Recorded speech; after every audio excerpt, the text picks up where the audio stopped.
हाँ hello, yes. सो हम लोग कहाँ थे? ये हमने पढ़ लिए थे, ठीक है। ये हमारा हो गया था कि तीन तरह के होते हैं। एक होता है डिपार्टमेंट, एक होता है कंपनीज एक्ट के कंपनीज, और एक होता है स्टेट्यूटरी कॉर्पोरेशन, जैसे कि जो एक्ट के थ्रू बने हैं। आईसीआई एक्ट हो गया, आईसीएसआई एक्ट हो गया, state bank of India act हो गया। तो वो एक्ट के थ्रू बने हैं। तो इनफैक्ट अगर बात करी जाए तो जो सीएजी है वो भी कहीं ना कहीं एक्ट के थ्रू बना है। यस, ठीक है। तो वो भी एक्ट के थ्रू बना है। Now we are going to move towards appointment, ठीक है। Power to appoint government company auditor, ये अपन ने कर लिए थे। इसमें हमने फर्स्ट ऑडिटर बोला सीएजी अपॉइंट करेगा, सब्सिक्वेंट ऑडिटर भी सीएजी अपॉइंट करता है, ठीक है। उसके बाद में हमने बोला कि जो ऑडिटर अपॉइंट हुआ है वो ऑडिटर सबमिट करता है रिपोर्ट किसको? सीएनएजी को, ठीक है। और मेंबर्स को तो देगा ही देगा, ठीक है। कॉपी क्यों लिखी है? क्योंकि ओरिजिनल जाती है मेंबर्स को, ओरिजिनल ऑडिट रिपोर्ट जाती है शेयर होल्डर्स को, मतलब मेंबर्स को। उसके बाद में आता है number 2, power to conduct supplementary audit and comment thereupon. Supplementary audit का मैंने एक झलक दिया था आपको, क्या था? अगर वो सेटिस्फाइड नहीं है तो सर उसको फिर सप्लीमेंट्री वो एक और ऑडिट आगे करा सकता है। पढ़ो बोला, निहाल पढ़।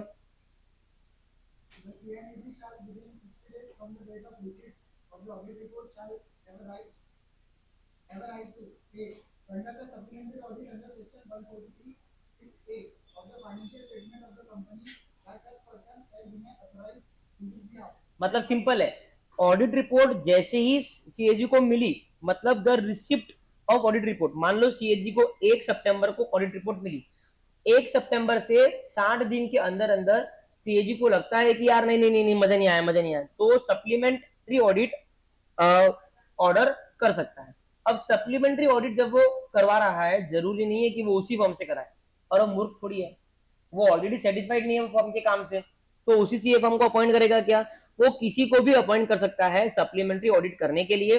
और आगे यही लिखा है कि क्योंकि उसको ऑडिट करना है उस नई फर्म को, तो उसको जो भी इंफॉर्मेशन चाहिए वो उस फर्म को प्रोवाइड करी जानी चाहिए। समझ में आ गया? सप्लीमेंट्री ऑडिट करने का दायरा कितना है?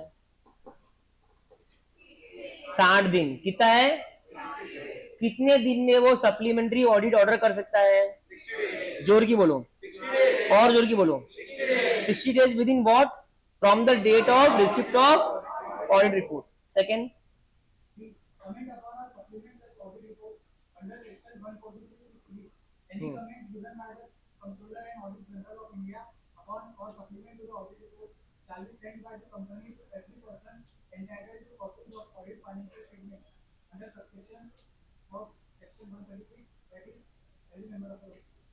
सी मैंने आपको बोला था कि कोई भी कंपनी कोई भी कंपनी डरती है सीएनएजी की रिपोर्ट से। किसे?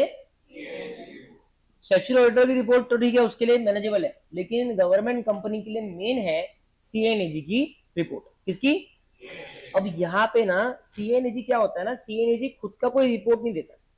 सीएनएजी क्या करता है? सीएनएजी कमेंट्स देता है। क्या देता है?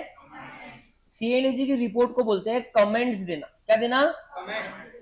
तो जो भी कमेंट्स सीएनएजी ने दिए हैं, सीएनएजी ने कमेंट दिए मतलब ऑडिटर ने ऑडिट किया, सारे मेंबर्स को अपनी ऑडिट रिपोर्ट भेजा, और सीएनएजी ने उसने एक कॉपी सीएनएजी को भेजा।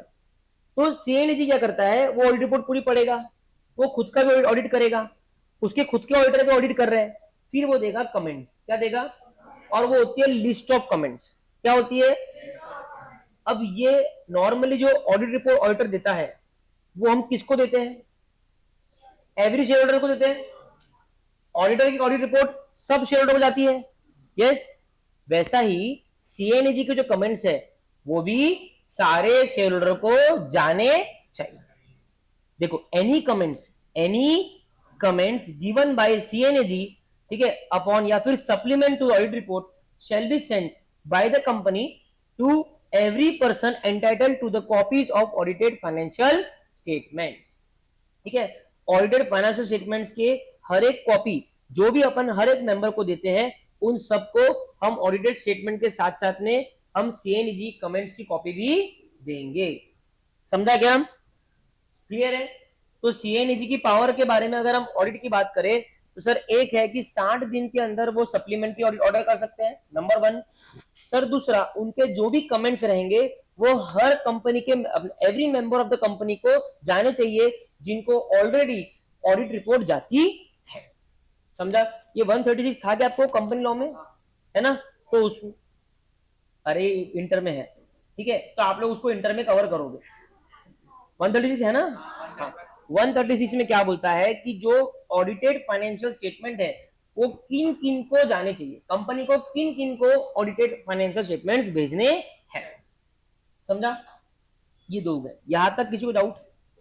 ये बहुत क्रूशियल है, एग्जाम में क्वेश्चन आता है इसके ऊपर, ठीक है। तो कौन अपॉइंट करेगा? स्पेसिफिकली सप्लीमेंट्री ऑडिट और ये कमेंट्स, ये दोनों चीज बहुत इंपॉर्टेंट है। अब आ जाओ टेस्ट ऑडिट में, पढ़ गौरव। Test audit. Further, the CNAG may, if it considers necessary, by an order, cause test audit to be conducted of the accounts of such company, shall direct the manner in which the company's accounts shall be audited by the statutory auditor. C test audit क्या होता है, supplementary audit test audit में क्या फर्क है? Supplementary audit में क्या होता है, सीएनजी पूरा ऑडिट नहीं कराता है, वो कोई पार्ट का ऑडिट कराता है, ठीक है, या कुछ छूट गया तो वो ऑडिट कराता है, ठीक है। जैसे उसको लगता है इन्वेंट्री का मेरे को फिर से करना है, इन्वेंट्री का एक ऑडिट नमित ने कर लिया और बोलता है कि यार नहीं नहीं, तो ऐसा लग रहा है कि थोड़ा सा और मैं श्योर हो जाऊं, तो फिर उसने निहाल और समर्थ को बुलाया, बोले तुम भी ऑडिट करो इन्वेंट्री, ठीक है। अब उसके बाद में इन्वेंट्री को लेकर 2-3 ऑडिट रिपोर्ट है, तो सीएनजी थोड़ा सा श्योर है कि चलो 2-3 लोगों ने चेक कर लिया।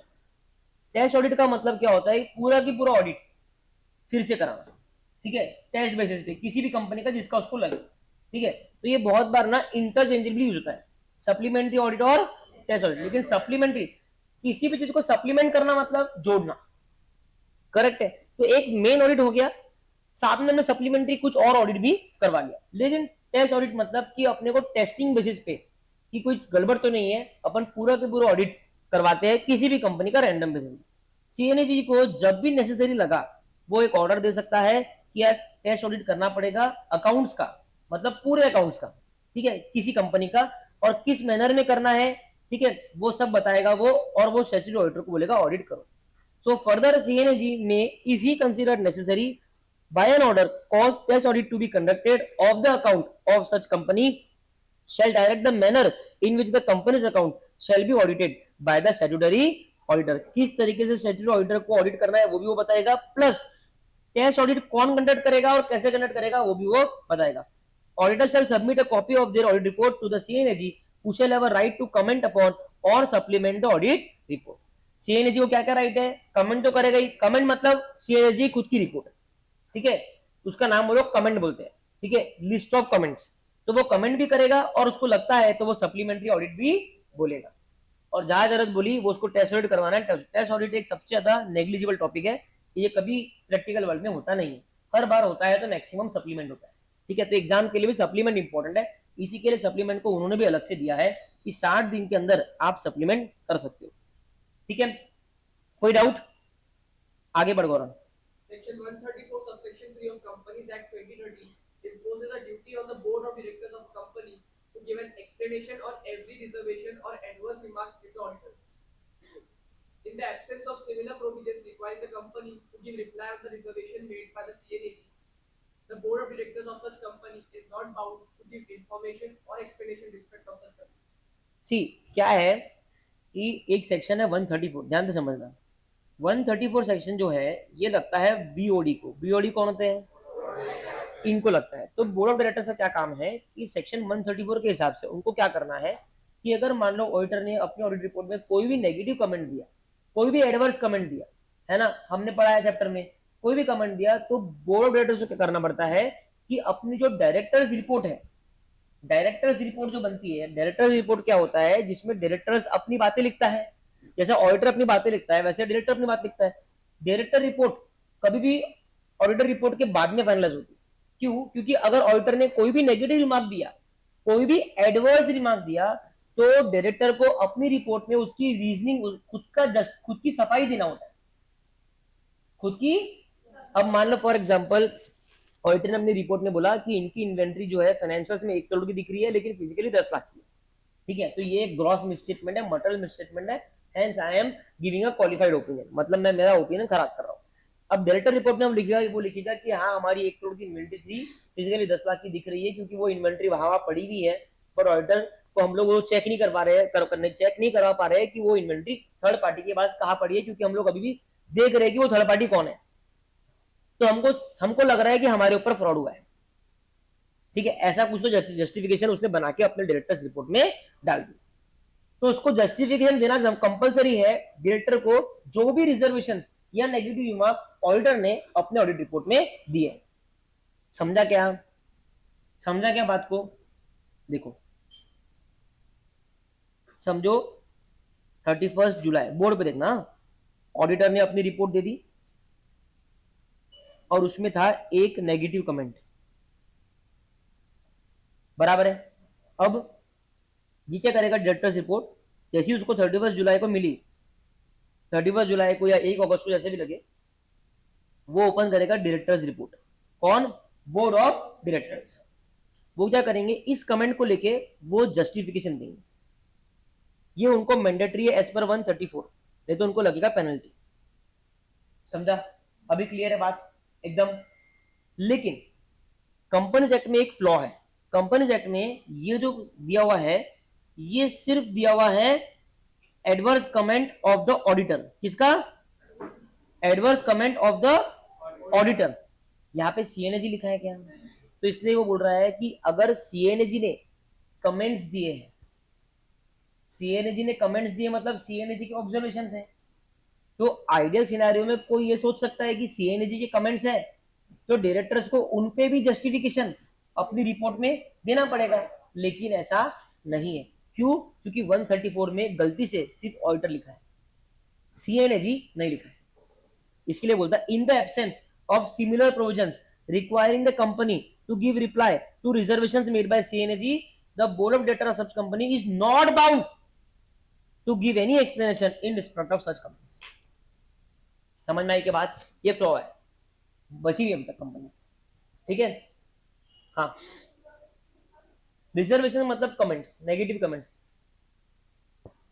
मतलब वो थोड़ा सा अच्छे तरीके से खराब बोलना, ठीक है ना?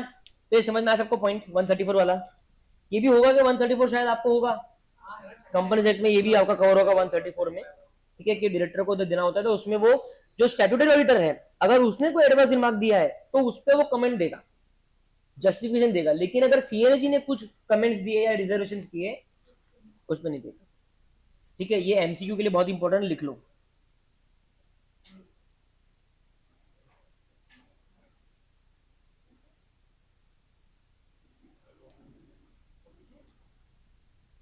ठीक है,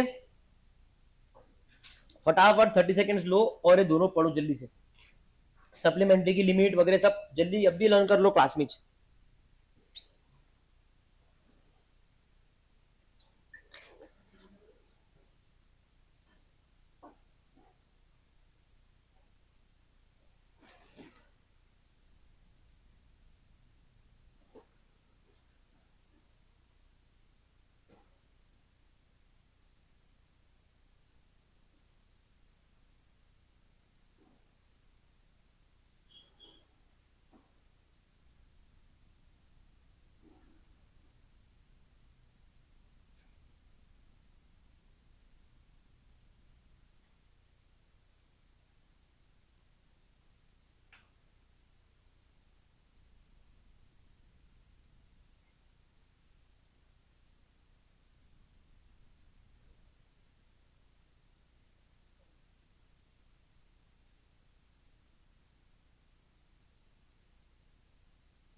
हो गया? ठीक है, अभी आप पहले क्वेश्चन लिख लो। आप लोगों ने नोट्स बना के लाए? हाँ, नोट्स लाइव है, क्लास के बाद में दिखा देना एक बार। पूरा संडे था आपके पास में नोट्स बनाने के लिए गवर्नमेंट ऑडिट का। पब्लिक, लिखो क्वेश्चन लिखो, public enterprises are required to maintain commercial accounts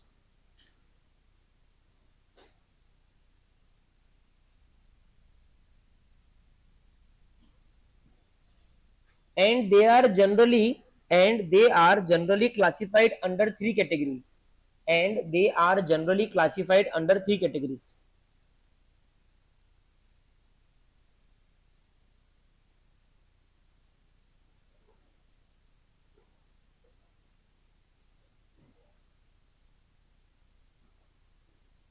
please mention please mention these three categories. उसमें डिपार्टमेंटल, स्टैट्यूटरी और गवर्नमेंट, तीन एरो हो जाएंगे, ठीक है। चार पांच लाइन छोड़ दो, बहुत इंपॉर्टेंट है इस चैप्टर की नोट्स।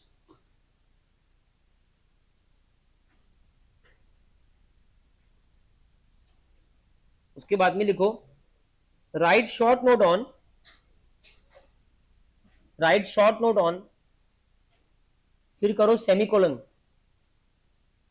सेमीकोलन उसमें ए लिखो,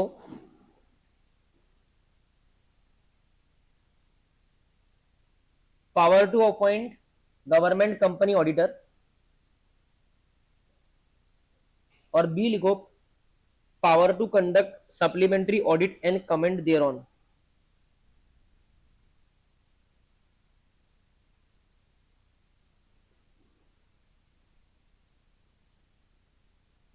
हो गया?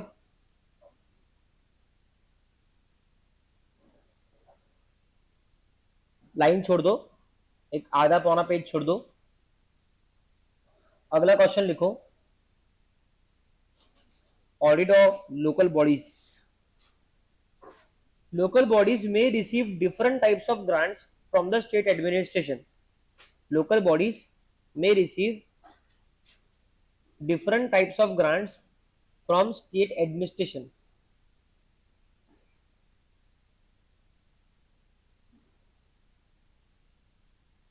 Local bodies may receive different types of grants. अरे जगह तो छोड़।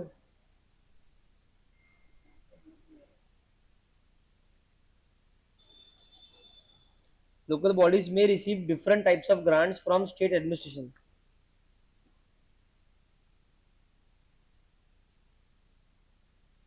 State the types of revenue grants. State the types of revenue grants received by local bodies.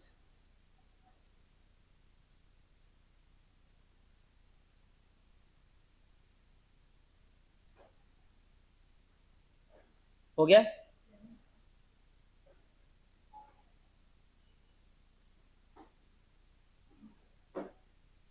ठीक है, अब आ जाओ लोकल बॉडीज। अच्छा, लोकल बॉडीज किसी को पता है? Municipalities, panchayat, yes.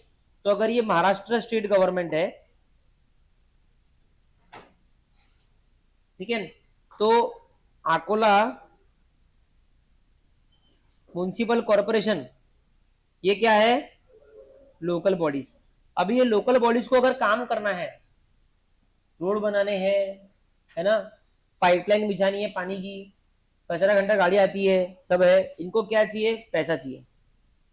अब एक तो ये अपने से लूटते हैं, तो वो पैसे तो इनको जाता ही है, ठीक है, लेकिन ये बोलते हैं हमको ये कम पड़ता है, क्योंकि खाएंगे कैसे फिर? तो ये जाएंगे महाराष्ट्र गवर्नमेंट का, सबसे थर्ड क्लास है अपनी अकोला म्यूनसिपालिटी, और अपन जीवन भर ऐसे ही रहने वाले। तुम लोग आगे अकोला से शिफ्ट हो जाना, कहीं अच्छी जगह घर बसा लेना, नागपुरापुर चल जाना, यहाँ मत रहना कचरे में, हम तो अटके हुए, ठीक है। या फिर अगर इसको बदलाव करना है तो चुनाव के लिए लड़ना, हम वोट करेंगे आपको, ठीक है। लोकल बॉडीज, ठीक है, तो ये क्या करते हैं, महाराष्ट्र गवर्नमेंट से भी ग्रांट आती है काम करने के लिए, काम करो, ठीक है, तो यहां से भी पैसा आया, चलो ध्यान, ठीक है। तो अब यहां से तीन तरह के ग्रांट महाराष्ट्र गवर्नमेंट देगा। एक देगा जनरल पर्पस ग्रांट। क्या देगा? जनरल पर्पस ग्रांट क्या बोलता है यार, अब डिफिकल्ट टॉपिक चालू है तुम, ठीक है। General purpose grant, these are primarily intended to substantially breach the gap between the needs and resources of the local bodies. जो लोकल बॉडीज है, मान लो उनको 1000 करोड़ के फंड का जरूरत है और उनके पास में 700 करोड़ है, तो ये 300 करोड़ वो लोग महाराष्ट्र गवर्नमेंट को गुहार लगाते हैं, महाराष्ट्र गवर्नमेंट उनको देती है। क्या इसका कोई पर्पस था क्या अनुश्री? ये जनरल पर्पस के लिए दिया हुआ है, जस्ट बिकॉज आपको रिक्वायरमेंट इतने का है और आपके पास में इतना है, तो गैप ब्रीच करने के लिए दिया। ठीक है, उसको बोलते हैं general purpose grant. These are primarily intended to breach the gap between the need and the available resources of local bodies. समझ में आएगा एचवी? ठीक है, अगला है स्पेसिफिक पर्पस ग्रांट। क्या है? अब ये स्पेसिफिक पर्पस के लिए होगा। अभी आपने सुना होगा बहुत सारे एमएलए क्लेम करते हैं कि हमने राजेश्वर मंदिर के लिए इतने करोड़ का ग्रांट लाया, ये किया वो किया। कि लाया किसने भी होगा या किसी ने भी नहीं भी लाया होगा, सबको अपना दिखाना पड़ता ना कि मैंने लेके आया। अभी स्टेट गवर्नमेंट ने राजेश्वर मंदिर के लिए स्पेसिफिक 500 करोड़ का ग्रांट दिया है। ठीक है, और आप देखना 5 साल में कितना यूज होता, पूरा खत्म तो होगा पक्का। दिखा दे क्या वो भोलेनाथ की मालूम है। ठीक है, तो जनरल पर्पस में हम लोग ब्रिज करते हैं गैप को, स्पेसिफिक पर्पस के लिए एक स्पेसिफिक काम के लिए दिया है कि ये ले वो राधेश्वर मंदिर की आजू बाजू की सारे दुकानें एक्वायर कर और उसको गजानन महाराज के जैसा थोड़ा सा बड़ा बना कि लोगों को इनकन्वीनियंस ना हो। ठीक है, specific purpose grant, this grants which are tied to the provision of certain services और परफॉर्मेंस ऑफ सर्टेन टास्क। कोई टास्क परफॉर्म करने के लिए ये ग्रांट दी। तीसरी, स्टैट्यूटरी या फिर कंपेंसेटरी ग्रांट्स। अकोला में बाढ़ आ गई, ठीक है, रोड फूट गए, अर्थक्वेक आ गया, ऐसा कुछ हो गया, तो इसको अभी खर्चा हो गया।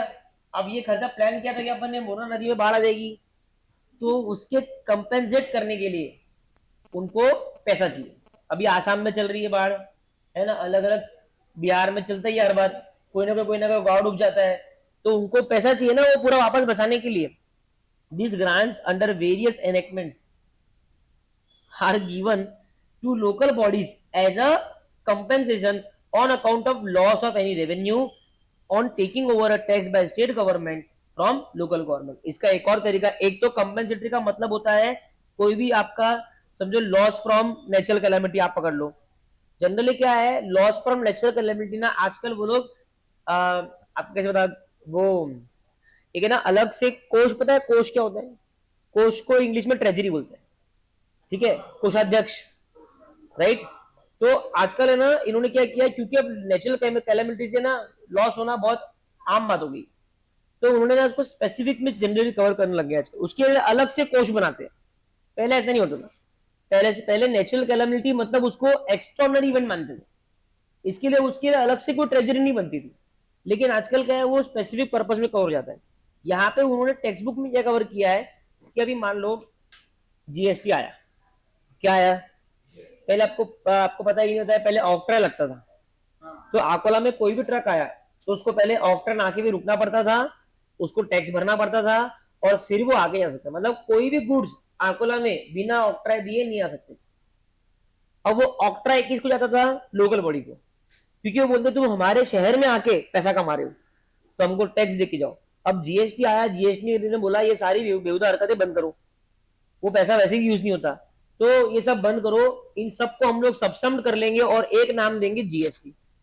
तो जो पैसा पहले लोकल बॉडी को आ रहा था वो किसको जा रहा है, स्टेट गवर्नमेंट, गवर्नमेंट मत बोलो, स्टेट गवर्नमेंट किसको जा रहा है, स्टेट गवर्नमेंट को। तो फिर स्टेट गवर्नमेंट को कहीं ना कहीं थोड़ा हिस्सा पाती करनी पड़ेगी ना, क्योंकि लोकल बॉडी की रेवेन्यू कम हो गई ना। अरे पहले लोकल बॉडी की मान लो 1000 करोड़ में से 30% रेवेन्यू ऑक्ट्रा से होती थी, जीएसटी आने के बाद में ऑक्ट्रा बंद हो गया, तो स्टेट गवर्नमेंट को वो 300 करोड़ कंपनसेट करने पड़ेंगे ना, क्योंकि वो 300 करोड़ स्टेट गवर्नमेंट खा रहा है, तो लोकल बॉडी को देने पड़ेंगे ना, उसको बोलते हैं कंपेंसेटरी ग्रांट। आपका रेवेन्यू मैंने खाया तो उसको कंपेंसेट करने के लिए मैं आपको ग्रांट दे रहा हूं। समझ में आ गया, ये 3 तरह के ग्रांट होते हैं, पढ़ लो।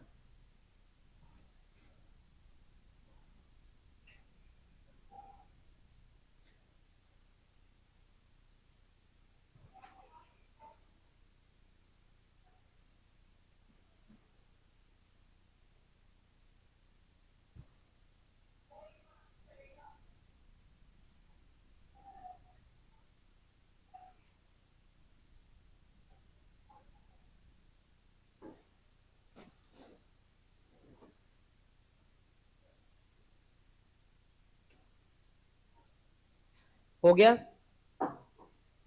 छोटा सा पॉइंट था। तो अभी लोकल बॉडी का अपन ने पहला ऑप्शन पढ़ा है कि इनको कौन से तरह के ग्रांट मिलते हैं। अब तुमको है ना लोकल बॉडी को ऑडिट करना है। जब तक तुम लोकल बॉडी को समझेंगे नहीं, तुम ऑडिट कर पाएंगे क्या?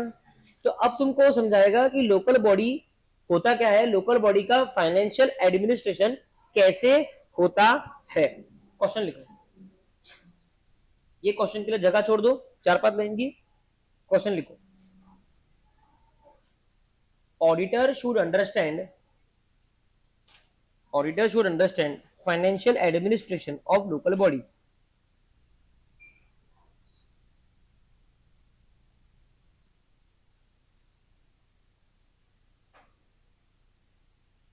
Auditor should understand financial administration of local bodies.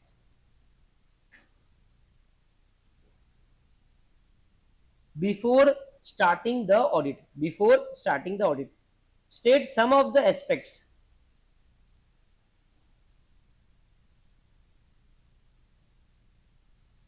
State some of the aspects. State some of the aspects of the financial administration.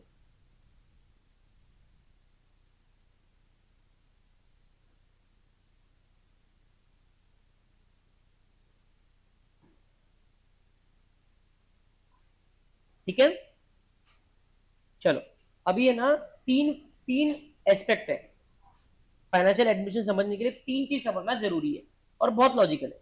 पढ़ बोला परीक्षित पहला। Financial administration. It would be eminent on the part of auditor to understand financial administration of local bodies before embarking upon the audit. Some of the aspects are as under: A. Budgetary procedure. The main objective is to ensure that funds are raised and monies are spent by executive departments in accordance with the rules and regulations and within the limits of sanction. है ना, पहला सबसे पहला जो crucial aspect है financial administration का वो है बजटरी प्रोसीजर। हर एक लोकल बॉडी जब भी काम करती है उनका कोई बजट रहता है कि हम इस साल रोड पे इतना खर्चा करेंगे, हेल्थ पे इतना खर्चा करेंगे, गणपति विसर्जन पे इतना खर्चा करेंगे, इस पे इतना करेंगे, इसको उतना करेंगे, राइट। ठीक है, अब वो जब बजट बनाते हैं तो अलग अलग लोगों को पावर होती है, अलग अलग लोगों को सैंक्शनिंग पावर होती है।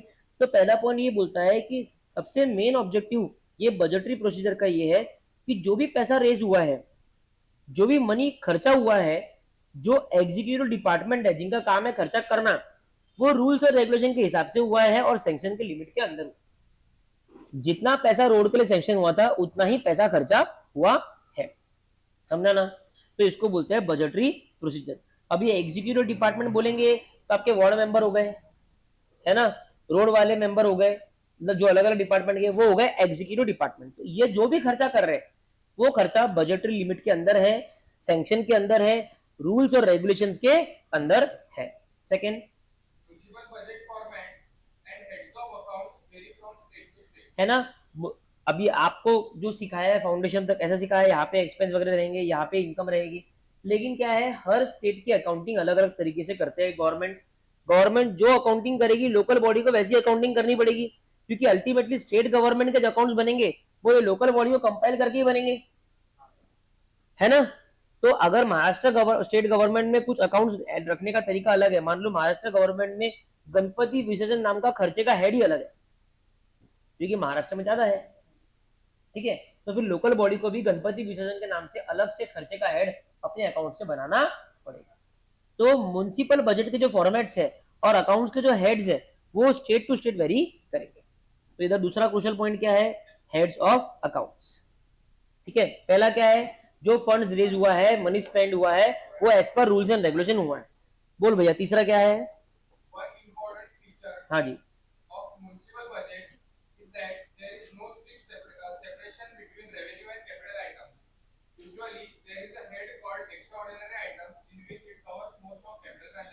नॉर्मली क्या है, लोकल बॉडी पे जो ये लोग है स्टेट गवर्नमेंट, इनको क्या उतनी समझ नहीं है, ये अकाउंटिंग को पूरा फॉलो नहीं करते। ये क्या बोलते हैं, हमको ये रेवेन्यू कैपिटल, हमारे लिए सभी रेवेन्यू है, वो जाने दो, बोले हम सब रेवेन्यू बोल के करेंगे। आपने फाउंडेशन में सीखा ना कैपिटल इनकम और रेवेन्यू इनकम, है ना, ये इनका नहीं होता, इनके लिए सब रेवेन्यू होता है। कुछ अगर मान लो एक्स्ट्राऑर्डिनरी नेचर का रहा, कभी मान लो बहुत ही कोविड वोविड आ गया और कुछ अलग से, तो उसको वो लोग एक्स्ट्राऑर्डिनरी बोल के अलग से लिखते हैं और वही उनके लिए कैपिटल होता है, नहीं तो बाकी सब उनके लिए रेवेन्यू माना जाता है। तो ये तुम्हारा तीसरा फीचर हो गया। कितना इंपॉर्टेंट है ना, जब तक कोई समझेगा नहीं तो ऑडिट कर पाएगा क्या? तू जाके क्वेरी निकालेगा, अरे ये क्या कर रहे हो, तो वो बोलेगा तुमको आता है नहीं आता, यही बोलेगा ना। पहले तुम सीखो हम क्या करते हैं। तो हम बजटरी प्रोसीजर में तीन चीज करते हैं। पहली कि रूल्स एंड रेगुलेशन के हिसाब से खर्चा हुआ है क्या। दूसरी, फॉर्मेट अलग रहता है, हेड टू अकाउंट्स अलग रहते हैं। तीसरा, रेवेन्यू और कैपिटल नेचर की इनकम जो है वो अलग अलग नहीं होती, सभी रेवेन्यू रहती है, सिर्फ कुछ कुछ कभी एक्स्ट्रा ऑर्डिनरी के नाम से वो डाल देते हैं और वही उनके लिए कैपिटल माना जाता है। समझ लगा? ठीक है, ये तीन हो गए, तीन हो गए ये, बराबर है। वापस से पहला क्या है, रूल्स एंड रेगुलेशन। दूसरा क्या है, formats and heads of account. तीसरा क्या है, no separation of revenue and capital. ठीक है, लिख दो। क्वेश्चन के नीचे तीन एरो बना लो। अच्छा मैंने क्वेश्चन लिखवाया ना, हाँ लिखवाया ना, तो उससे पहला बजट निकालो, लेफ्ट में बजट निकालो, बजट के नीचे तीन एरो निकाल दो। प्रेम ऐसा निकालना, देख ये है ना लिखा ना, यहाँ से पहला लेफ्ट में आएगा बजट और बजट में आएंगे तीन, निकालो। सब चालू खर्च लिखना जब तक तू देखती क्या करना। अच्छा लिया ही नहीं, यहाँ लिख।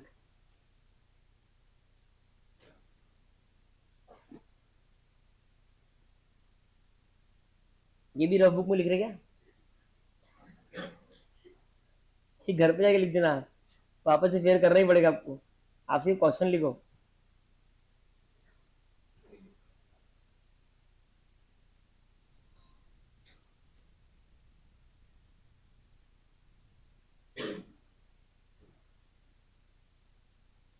लिख लिया क्या, rules and regulations.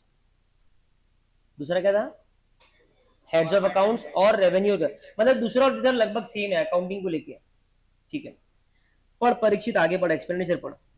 Expenditure control. Hmm, The system of financial control existing in the state and central government level is conditioned by fact that there is clear demarcation between legislature and ओ हो, ये बताओ कौन बता रहा, ये बताओ पहला वाला पॉइंट, अथर्व को छोड़ के। अरे तू बता लेगा।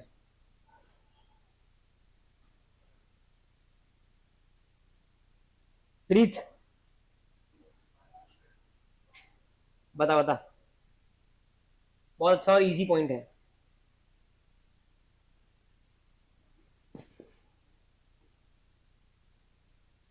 सेंट्रल गवर्नमेंट जो भी फाइनेंशियल कंट्रोल की सिस्टम है वो ये बात को लेके अलग अलग है कि मतलब जो लेजिस्लेचर और एग्जीक्यूटिव जो है तो वो अलग अलग बातें हैं।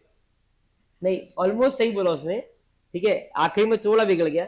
सी कैसा है, लोकल बॉडी, ठीक है, लोकल बॉडी का फाइनेंशियल कंट्रोल सिखाने, एक्सपेंडिचर कंट्रोल सिखाने के पहले वो पहले पॉइंट में आपको बोलता है स्टेट और सेंट्रल में क्या होता है। तो बोले स्टेट और सेंट्रल में जो फाइनेंशियल कंट्रोल है, ठीक है, वो इस बात पे चलता है कि एक क्लियर डिमार्केशन है कि लेजिस्लेचर का फंक्शन अलग है, एग्जीक्यूटिव का अलग। एग्जीक्यूटिव मतलब जिसका एग्जीक्यूट करना काम है, लेजिस्लेचर मतलब जो वहां बैठे हैं एमपीज, जो बैठ के डिसीजन ले रहे हैं कि ये करना है वो करना है, वो अलग। तो इनमें क्लियर डिमार्केशन। तो स्टेट गवर्नमेंट और सेंट्रल गवर्नमेंट का जो फाइनेंशियल कंट्रोल होता है वो इस बात पे टिका है कि लेजिस्लेचर अलग है और एग्जीक्यूटिव अलग है। देखो, the system of financial control, financial control का सिस्टम जो एग्जिस्टिंग है स्टेट में और सेंट्रल गवर्नमेंट, ये कंडीशन है एक फैक्ट के ऊपर, मतलब ये एक फैक्ट के ऊपर डिपेंडेंट है कि there is a clear demarcation. Demarcation मतलब difference, there is a clear demarcation between the legislature and executive. Legislature मतलब जो रूल बनाने वाले लोग हैं, और एग्जीक्यूटिव मतलब अरे इट्स लाइक पीसीडब्ल्यूजे मैनेजमेंट। ठीक है, समझ में आया पहला पॉइंट? सबको समझ में आया? सर यहाँ पे ये कुछ बोलना चाह रहा है कि नहीं, ये एक स्टेटमेंट है। ये कुछ बोलना नहीं चाह रहा, ये सिर्फ स्टेटमेंट है कि स्टेट गवर्नमेंट सेंट्रल गवर्नमेंट में क्लियर डिमार्केशन है कि लेजिस्लेचर की क्या पावर्स है, क्या फंक्शन है, एग्जीक्यूटिव की क्या पावर है, क्या फंक्शन है, और इसी डिमार्केशन के ऊपर डिपेंडेंट है फाइनेंशियल कंट्रोल। ठीक है, अब लोकल बॉडी में काम पढ़ो भाई। The integration of legislation and executive powers in municipal council makes it difficult for its executive to function. हाँ, अब बोल अथर्व, ये बोल, ये तो इजी है।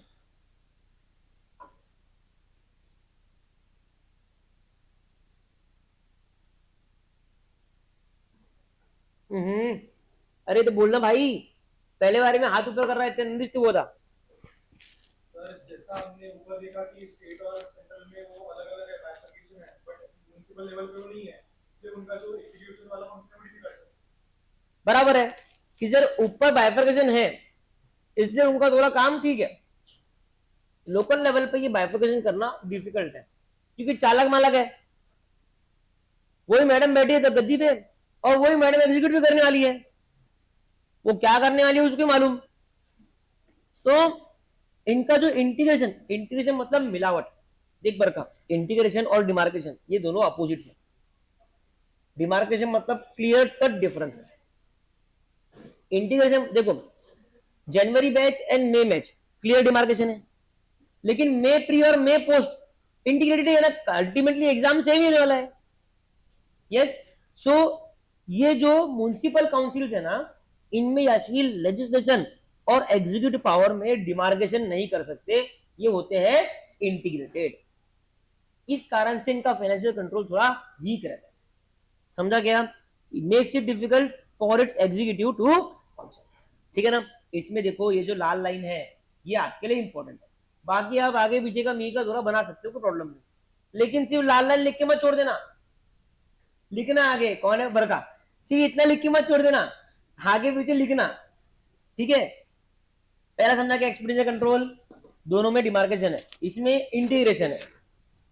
उसके पहले पढ़ा अपने बजटरी प्रोसीजर, उसमें तीन चीज थी कि रूल्स एंड ऑर्डर्स के हिसाब से, सैंक्शंस के हिसाब से एक्सपेंडिचर होता है, उसके बाद में हेड्स ऑफ अकाउंट्स, उसके बाद में रेवेन्यू और कैपिटल में कोई बाइफरकेशन नहीं है, एक्स्ट्रा ऑर्डिनरी को कैपिटल बोलते थे।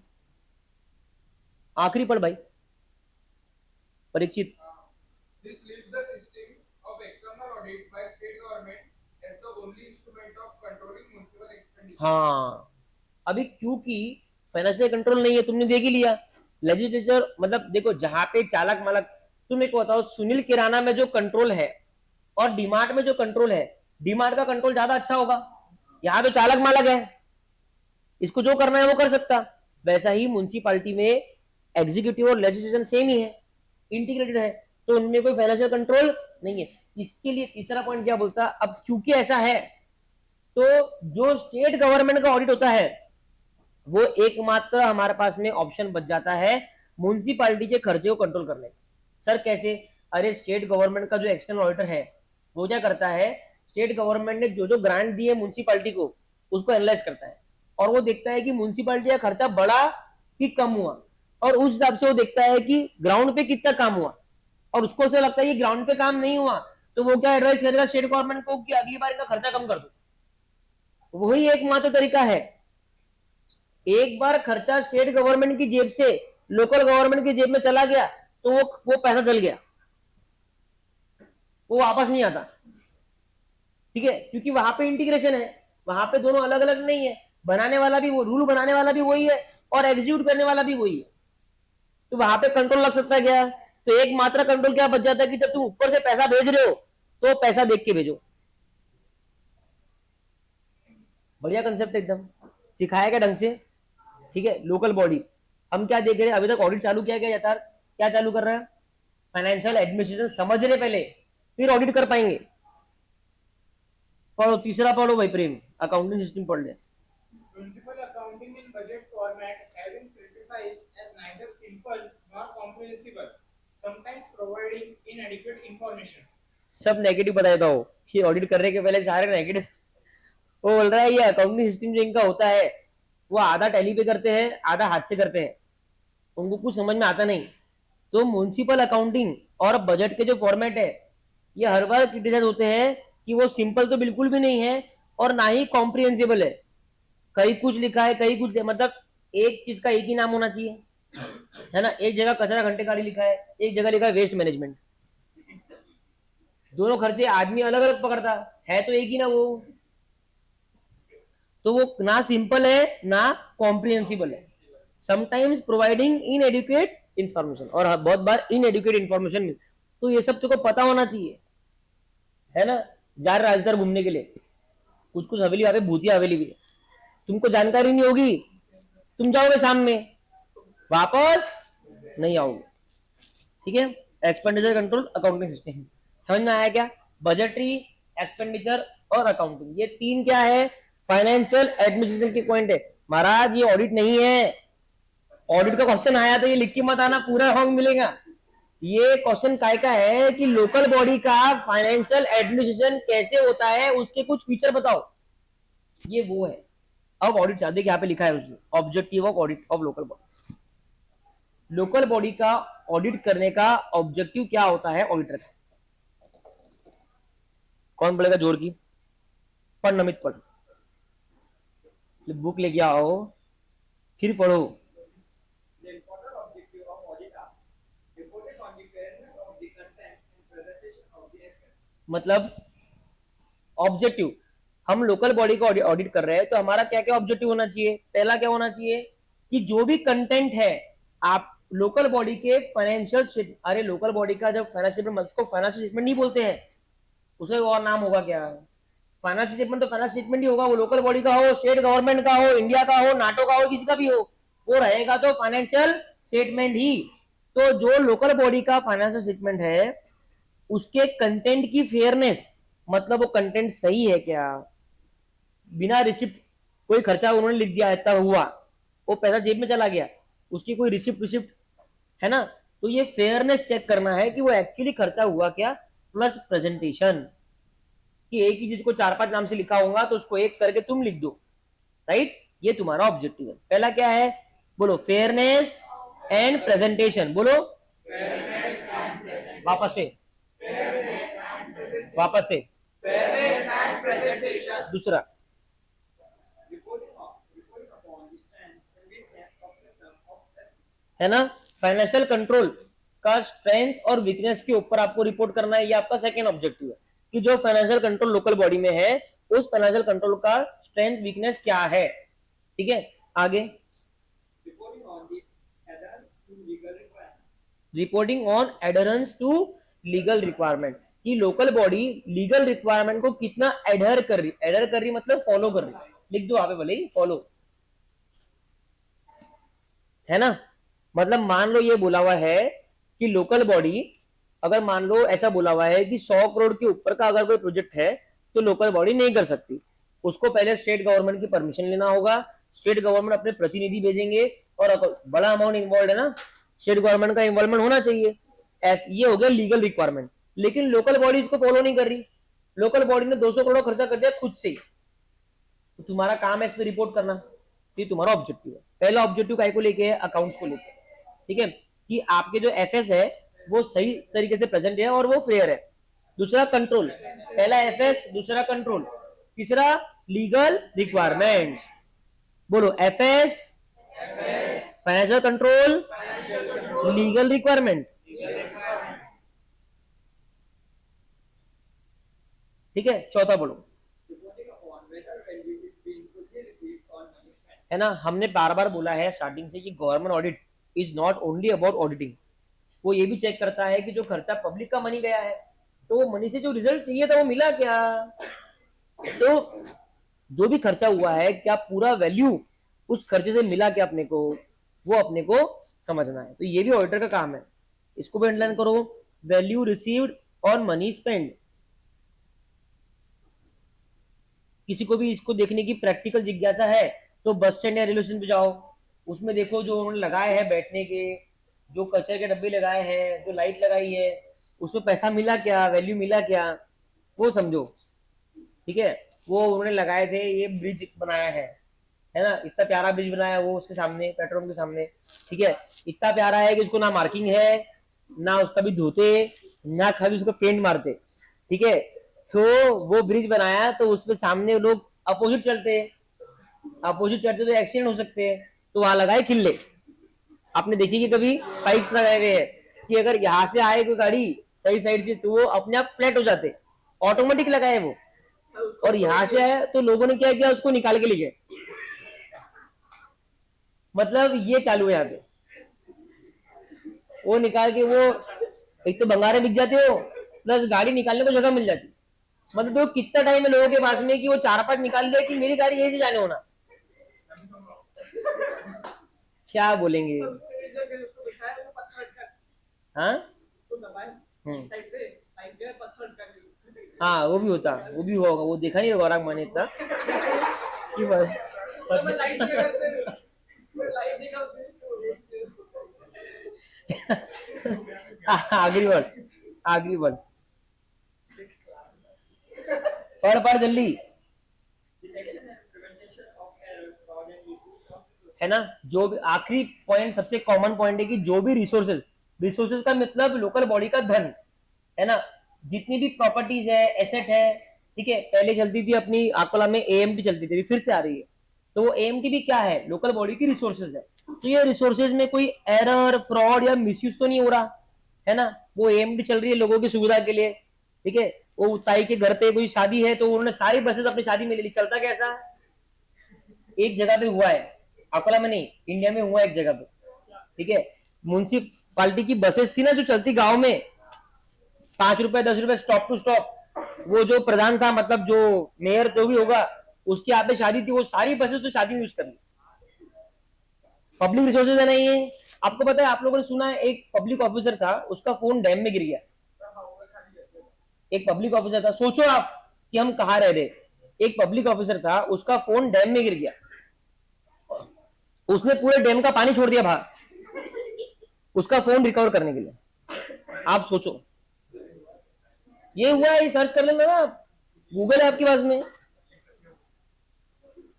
सस्पेंड किया उसके बाद में पता नहीं क्या हुआ, 1 साल पहले की खबर है। आप हाइट सोचो कितनी हाइट है, मतलब उसकी हिम्मत देखो आप, उसने पूरे डैम का पानी खोल दिया उसके फोन को रिकवर करने के लिए। अरे वो मेरे को क्या मालूम मिलेंगे, ठीक है। तो ये तीसरा क्वेश्चन हुआ कि लोकल बॉडी का ऑडिट करने के ऑब्जेक्टिव क्या है। पहला क्या है, फाइनेंशियल स्टेटमेंट्स, ठीक है, मतलब फेयरनेस और प्रेजेंटेशन। दूसरा क्या है, फाइनेंशियल कंट्रोल। फाइनेंशियल कंट्रोल का पॉइंट क्या था, स्ट्रेंथ और वीकनेसेस। तीसरा पॉइंट क्या है, लीगल रिक्वायरमेंट को एडहेयर कर रहे हैं। चौथा पॉइंट क्या है, हाँ, जो भी मनी स्पेंड किया उसका वैल्यू मिल रहा है क्या। पांचवा पॉइंट क्या है, रिसोर्सेज जो है उसमें कोई एरर या फ्रॉड तो नहीं है। समझ में आया। तो 3 क्वेश्चन लोकल बॉडी के हो गए। पहला क्वेश्चन लोकल बॉडी का हमने देखा कि ग्रांट कौन से मिलते हैं। दूसरा हमने देखा फाइनेंशियल एडमिनिस्ट्रेशन कैसे होता है। तीसरा हमने देखा कि objective of resources, objective of audit of local bodies क्या होता है। अब अपन देखेंगे audit programme of local bodies, audit programme for local bodies, ठीक है। पढ़ो, समर्थ पढ़ो। अपॉइंटमेंट, हाँ, appointment. So local fund auditing of state government is generally in charge of audit for government. Sometimes bigger municipal corporations, example Delhi, Mumbai, etc. have power to appoint their own auditors for regular external audit. सी क्या होता है ना कि हर state में एक local fund audit wing बनता है।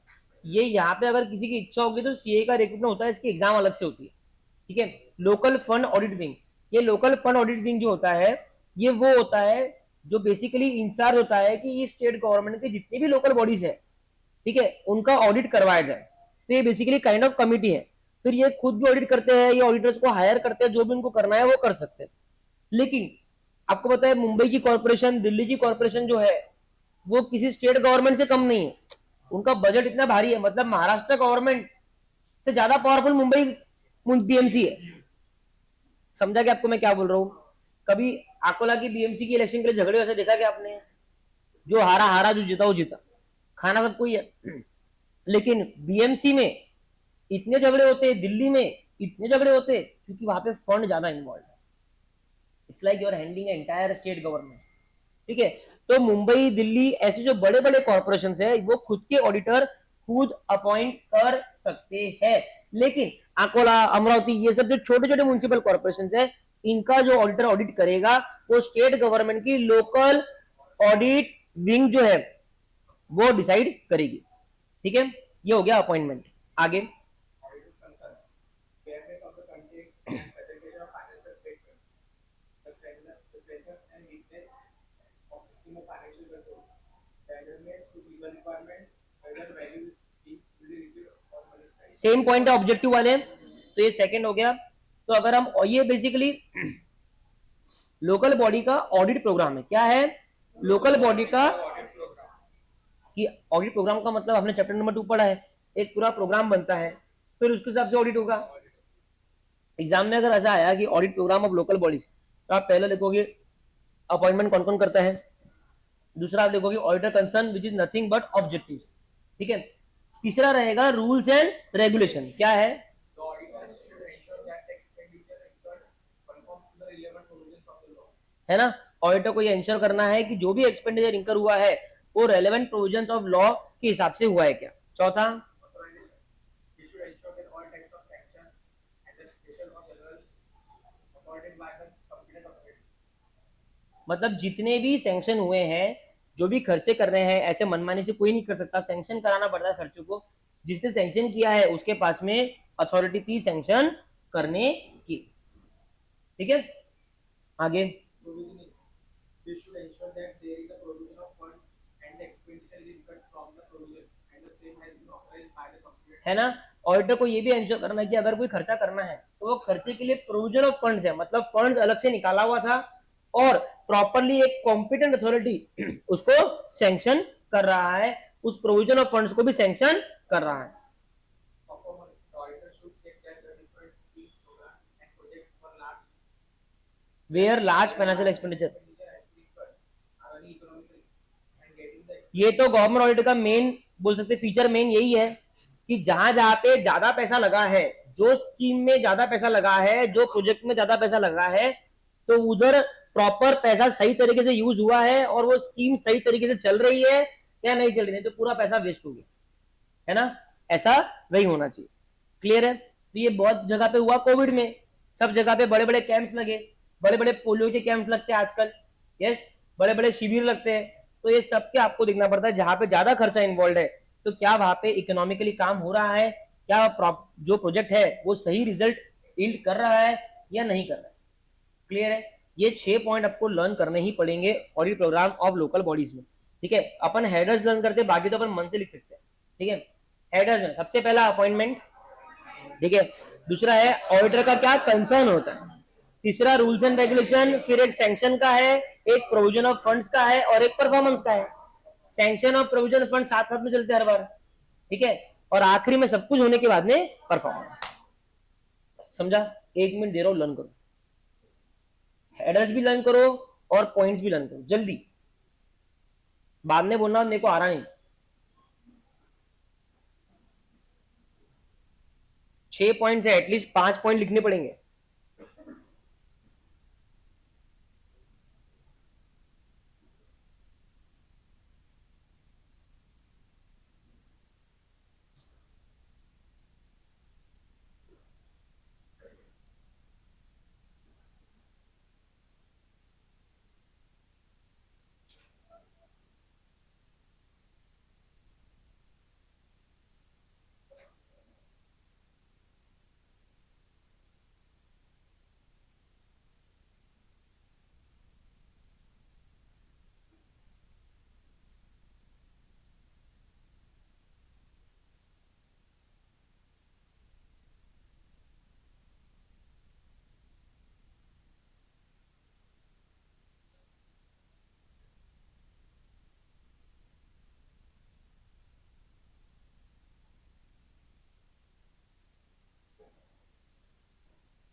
चलो हो गया लर्न, चालू करो लिखना बिना देखे।